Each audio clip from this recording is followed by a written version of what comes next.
అమ్మాయిలని అమానుషంగా రేపులు చేయడాలు, అమ్మాయిలని అత్యాచారాలు చేయడాలు, ఎక్కడైనా నోరు విప్పుతారేమో అని చంపేటటువంటి మగ మృగాళ్ళని కాలు చెయ్యి తీసి రోడ్డు మీద వేసేయాలి. వాళ్ళకి అరెస్ట్ చేసి వాళ్ళని లోపలేసి వాళ్ళకి తిండి పెట్టి వాళ్ళకి సెక్యూరిటీ ఇచ్చి ఇదంతా చేయొద్దు. ఏ గవర్నమెంట్ అయినా సరే, ఇండియన్ కంట్రీ వరకు ఏ గవర్నమెంట్ అయినా కానీ కాలు చెయ్యి తీసామా రోడ్డు మీద వదిలేసామా. ఇంకొక విషయం ఏంటంటే యూత్ని పాడు చేసేదే డ్రగ్స్. అటువంటి వాళ్ళని పరామర్శించడానికి నేను సిగ్గుండొద్దా? నమస్తే అక్క. నమస్తే. మీ పేరు అక్క? సహస్ర. మేడం, ఇది జగన్ గారు రేపు పొద్దున 9 గంటలకు పల్నాడుకి వెళ్తా అని చెప్పేసి అనౌన్స్మెంట్ చేశారు. దానికి పర్మిషన్ ఇవ్వను అని చెప్పేసి కూడా ప్రభుత్వం అన్నారు. అంటే భయపడుతున్నారా ఏంటి? ఎందుకు చెప్పు దెబ్బలు కర్ర దెబ్బలు తింటానుక జగన్మోహన్ రెడ్డి పల్నాడు అంటే వెళ్తే ఆ విధంగా కొడతారు. ఎందుకు కొడతారని ఆపారేమో, అది కూడా అనుకోవచ్చుగా. భయపడదామని ఎందుకు అనుకోవాలి? భయపడదామని కాదు, గబుక్కుమని ప్రజలు గబుక్కుమని ఎదురు తిరిగారనుకో, తిరగబడ్డారనుకో, మళ్ళీ అది కూడా ప్రభుత్వానికే వచ్చింది పేరు. కొట్టించింది కూటమి ప్రభుత్వం, చెప్పులు నన్ను చీపులతో కొట్టించిందని, అది కూడా రావచ్చు. ఎందుకు వెళ్ళడం? ఎందుకు నీకు చేత అయితే నువ్వు అప్పుడు 3 రాజధానులు చేస్తానని తప్పించుకొని తిరిగావు కదా. ఆ ఊరు ప్రజలైనటువంటి రైతులు ఎదురు తిరిగారు కదా. ఎదురు తిరిగితే అప్పుడు ఎక్కడంటే పోలీస్ ప్రొడక్షన్స్, IAS, IPS ఈ లెవెల్లో ప్రొడక్షన్ పెట్టుకొని వెళ్ళినటువంటి జగన్మోహన్ రెడ్డి ఈవేళ ఏం చేద్దామని పల్నాడు వెళ్తున్నాడు. ఒక కుటుంబం, ఒక రామకృష్ణ అనే ఒక వ్యక్తి ఆత్మహత్య చేసుకుంటాడు. అతను ఆత్మహత్య ఎందుకు చేసుకున్నాడు? అదే ఎందుకు తెలుసుకున్నాడు అని చెప్పేసి వెళ్దామని తెలియదు. ఒక రీజన్ లేకుండా వెళ్ళి ఏం మాట్లాడతాడు? ఇప్పుడు ఆత్మహత్యలు చాలా మంది చేసుకున్నాడు ఇంటికల్లా పోతాడా? పోడు కదా. ఇప్పుడు రాజశేఖర రెడ్డి గారు చచ్చిపోయినప్పుడు చాలా మంది ఆత్మహత్యలు చేసుకున్నాడు. అప్పుడు వెళ్ళాడంటే అది ఒక లెక్క ఉంది.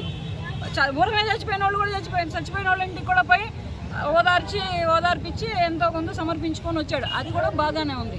కానీ ఇప్పుడు పల్నాడు వెళ్ళి ఏం చేస్తాడు? ఎవరో చచ్చిపోతే ఎందుకు చచ్చిపోయాడు? ఏదైనా రోగం వచ్చిందా? ఆత్మహత్య చేసుకున్నాడా? ఏ రకంగా?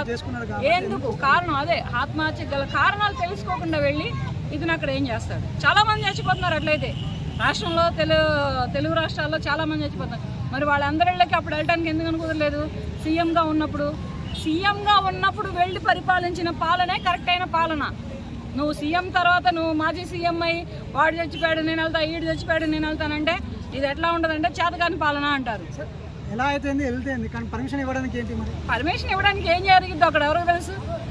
అక్కడ ఇతను పోయి ఏం బాబు వేస్తాడో, ఏ కత్తితో పొడిపించుకొని మళ్ళీ నన్ను కొట్టారు, మొన్న చెప్పిస్తాడు కదా.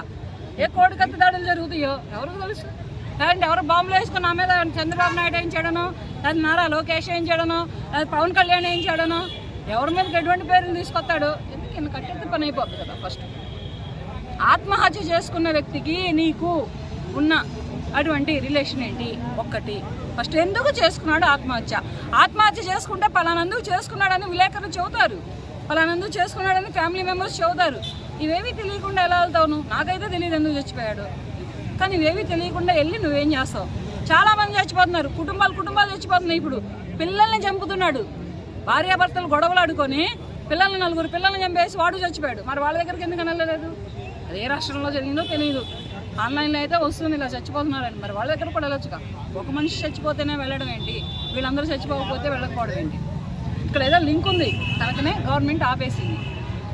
సరే, కుప్పంలో వచ్చేసి ఒక మహిళను చెట్టుకి కట్టేశారు. అది దారుణం. అలా కట్టేయడం దారుణం. ఒక మహిళని అలా కట్టేసేసి కించపరుస్తూ, మహిళా లోకాన్ని కించపరుస్తూ ఆ మహిళను కొట్టడం దారుణం. ఏదైనా ఉంటే కూర్చొని మాట్లాడుకోవాలి, పెద్ద మనుషుల్లో పెట్టుకోవాలి, లేకపోతే పోలీస్ స్టేషన్కి వెళ్ళాలి, లేకపోతే కోర్టులకు ఎక్కాలి. అంతేగాని ఒక మనిషిని కట్టేసి కొట్టడం అంటే అది చాలా అమానుషం. అని ప్రజలందరూ కూడా తీవ్రంగా ఖండిస్తున్నారు. అది సోషల్ మీడియాలో వైరల్ అయింది. కుప్పం పోలీసులు వాళ్ళని కొట్టిన వాళ్ళని అరెస్ట్ చేశారంట. దానికి గల కారణాలు ఏంటనేవి నాకు కూడా తెలియదు. కొట్టడం మాత్రం చాలా తప్పు. అంటే లాస్ట్ టైం డ్రగ్స్ కేసులో అరెస్ట్ అయిన వాళ్ళ కుటుంబాలను వచ్చి పరామర్శించాడు కదా, ఈసారి ఎందుకు పర్మిషన్ ఇవ్వలేదంటారు? ఎవరు? జగన్మోహన్ రెడ్డి గారు వచ్చి పరామర్శించారు కదా. లాస్ట్ టైం డ్రగ్స్ కేసులో అరెస్ట్ అయ్యారు కదా ఒక నలుగురు కుర్రాళ్ళు. వాళ్ళని పోలీసులు కొట్టినందుకు వాళ్ళ ఇంటికి వెళ్ళి పరామర్శించారు కదా. అక్కడికి వెళ్ళి ఇప్పుడు ఎందుకు పర్మిషన్ ఇవ్వట్లేదు అంటారు? అసలు డ్రగ్స్ అంటేనే చాలా నేరం. ఏంటంటే యూత్ని పాడు చేసేదే డ్రగ్స్. అటువంటి వాళ్ళని పరామర్శించడానికి నేను సిగ్గుండొద్దా? ఆ రోజు ఎందుకు ఇచ్చారంటారు పర్మిషన్? అదే అటువంటి వాళ్ళు ఎవరు? వాళ్ళు దేనికి సంబంధించిన వాళ్ళు? డ్రగ్స్ సంబంధించిన వాళ్ళు. వాళ్ళని పరామర్శించడానికి ఈయనకి సిగ్గుండాలా? ఇప్పుడు పల్నాడులో వచ్చేసి కుప్పంలో వచ్చేసి ఆమెను చెట్టుకు కట్టేశారు. అంటే ఆమె చంద్రబాబు గారి నియోజకవర్గం కాబట్టి ఆ విధంగా యాక్షన్ తీసుకోవడానికి వచ్చారు. ఎట్లా దానికి దీనికి లింకులు కట్టొద్దాయా? ఆయన కుప్పం నియోజకవర్గంలో ఉన్నాడు చంద్రబాబు నాయుడు గారు. అదే నియోజకవర్గంలో ఆయన ఒక్కడే జ్యోతి స్తంభంలో లేడుగా, సింగిల్గా ఆయన ఫ్యామిలీ ఏం లేదుగా, బోల్డ్ అని ఫ్యామిలీలు ఉన్నాయి, చాలా మంది జనాలు ఉన్నారు. అక్కడ ఏం జరిగితే ఆమెను కట్టేసి కొట్టారు? ఈ రీజన్ తీయండి ఫస్ట్. హస్బెండ్ అప్పు చేస్తే వాడిని పట్టుకోండి చేత అయితే. పెళ్ళాం పిల్లలు ఏం చేశారు? ఇది చాలా తప్పు. అసలు అప్పు చేస్తే పారిపోయాడు అన్నమాట, చాలా తప్పు. ఇప్పుడు అప్పు చేస్తే అరెస్ట్ పెట్టినా కానీ కేసులు అవుతున్నాయి. ఫస్ట్ అదేమీ తెలుసుకోకుండా అప్పు చేశాడు, వాడు అమ్మాయి భర్త వెళ్ళిపోయాడు అందుకని చెప్పేసి పిల్లల్ని కట్టేసేసి పెళ్ళాన్ని కట్టేసి కొడతాం అనేది చాలా అంటే చాలా అమానుషం, చాలా తప్పు. దీనికి పోలీసులు సరైనదే నిర్ణయం తీసుకున్నారు. కానీ ఇది చంద్రబాబు నాయుడు గారి వరకు వెళితే అది ఏంటనేది అతను చూసుకుంటాడు.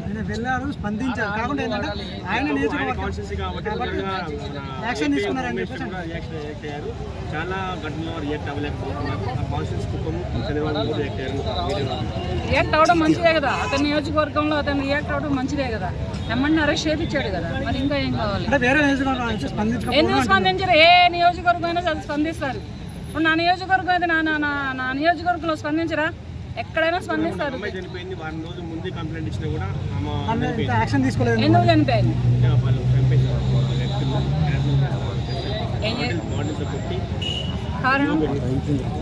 కారణం మరి అమ్మాయి అబ్బాయి ఇష్యూ అంటే వాడిని ఎప్పుడో మూసేసి ఉంటారు.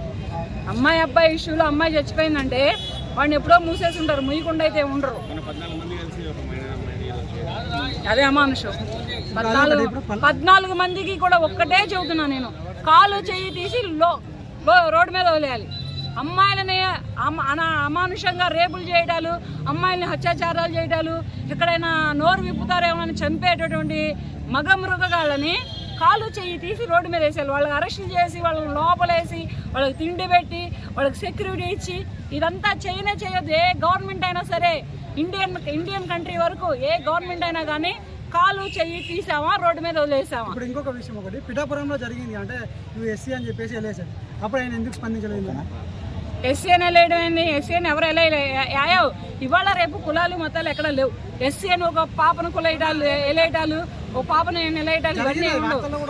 అదే నువ్వు పోయి వీడియో తీసుకురాపో. నువ్వు వెళ్ళు ఫస్ట్. వీడియోలు కాదు, నువ్వు వెళ్ళి డైరెక్ట్ నీ ఫేస్ పెట్టి నీ మైక్ పెట్టి నీ ఛానల్ పేరు పెట్టి నువ్వు వీడియో తీసుకుని రా, అప్పుడు నమ్ముతా నేను.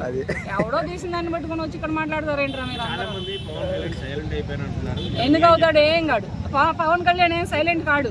కాకపోతే ఇప్పుడు ఆయనకి కొంచెం ఆరోగ్యం అది బాగుండట్లేదు, కొంచెం హాస్పిటల్లో ఉంటున్నారు, అది తెలుస్తూనే ఉంది. చాలా మీటింగ్లకి అతను చేతులకి సిరింజలు పెట్టుకొని తిరిగినటువంటి వ్యక్తి కూడా ఉన్నాడు. హెల్త్ విషయస్ ఏమైనా ఉండడం వల్ల ఏమైనా కొంచెం ఇదిగా ఉన్నారేమో, కానీ ఆయన సైలెంట్గా ఉండే వ్యక్తి కాదు. పులులు ఎప్పుడు సైలెంట్గా ఉండవు. పులులు సైలెంట్ ఉన్నాయండి, పంజా విసరడానికే సైలెంట్గా ఉంటాయి. సరే అక్క, ఇప్పుడు